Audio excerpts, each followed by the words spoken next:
നിങ്ങളുടെ ദാമ്പത്യത്തിലെ നിങ്ങൾ അറിയാതെ ഉപയോഗിക്കുന്ന ഈ 3 വാക്കുകളുണ്ട്. അതൊരു ബോംബിനേക്കാൾ ഭീകരമാണെന്ന് നിങ്ങൾക്കറിയോ? ഭാര്യ എന്തെങ്കിലും ജോലി ചെയ്തുകൊണ്ടിരിക്കുകയാണ്, അവിടെ ചില ഭർത്താക്കന്മാർ പോയി പറയുന്ന ഒരു കാര്യമുണ്ട്. എൻ്റെ ഫ്രണ്ടിൻ്റെ ഭാര്യയില്ലേ, അവൾ ജോലിക്കും പോകുന്നുണ്ട്, വീടും നോക്കുന്നുണ്ട്. ഇവിടെ എന്താ സംഭവിക്കുന്നത് അറിയാം?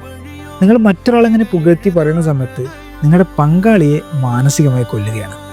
ഓരോ ആളുകൾക്കും ഓരോരോ രീതികളല്ലേ അല്ലേ? എന്തെങ്കിലും തർക്കം ഉണ്ടാകുന്ന സമയത്ത് പല ഭർത്താക്കന്മാരും അവരുടെ ഭാര്യമാരോട് പറയുന്ന ഒരു കാര്യമാണ്, നിന്നെ ഞാനായതുകൊണ്ട് സഹിക്കുന്നു, നിന്നെ പോറ്റാൻ ആർക്കെങ്കിലും കഴിയുമെന്നുള്ളത്.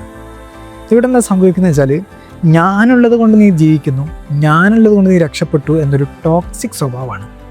ഇത് അവർക്ക് നല്ല രീതിയിൽ കോംപ്ലക്സ് ഉണ്ടാക്കാനല്ലാതെ വേറെ ഒന്നും സഹായിക്കുന്നില്ല. ഭാര്യമാർ എന്തെങ്കിലും ജോലിക്ക് പോകാനോ അല്ലെങ്കിൽ ബിസിനസ് ചെയ്യണോ എന്നൊക്കെ പറയുന്ന സമയത്ത് പല ഭർത്താക്കന്മാരും പറയുന്ന മറ്റൊരു കാര്യമാണ്, നീയോ, നിന്നെ കൊണ്ട് അതിനൊന്നും പറ്റില്ല, പോയി ഇതിൽ പണി ചെയ്യാൻ നോക്കുന്നുള്ളത്.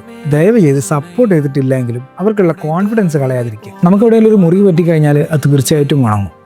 പക്ഷെ മനസ്സിലേൽക്കുന്ന മുറിവുകൾ പലപ്പോഴും ആഴത്തിലവിടെ പതിഞ്ഞു കിടക്കും. നല്ല പെർഫെക്റ്റ് ആയിട്ടുള്ള 2 പേരിങ്ങനെ മുന്നോട്ട് കൊണ്ടുവന്ന ഒരു സംഭവമല്ല ദാമ്പത്യ ജീവിതം എന്ന് പറയുന്നത്. ഇംപെർഫെക്റ്റ് ആയിട്ടുള്ള ആളുകൾ പരസ്പരം മനസ്സിലാക്കിയും ആക്സെപ്റ്റ് ചെയ്ത് മുന്നോട്ട് പോകുന്ന ഒരു കാര്യമാണ് ദാമ്പത്യ ജീവിതം. ഇന്ന് രാത്രി ഉറങ്ങുന്നതിന് മുമ്പ് നിങ്ങൾക്ക് നിങ്ങളുടെ പങ്കാളിയോട് സോറി പറയാൻ പറ്റുമോ?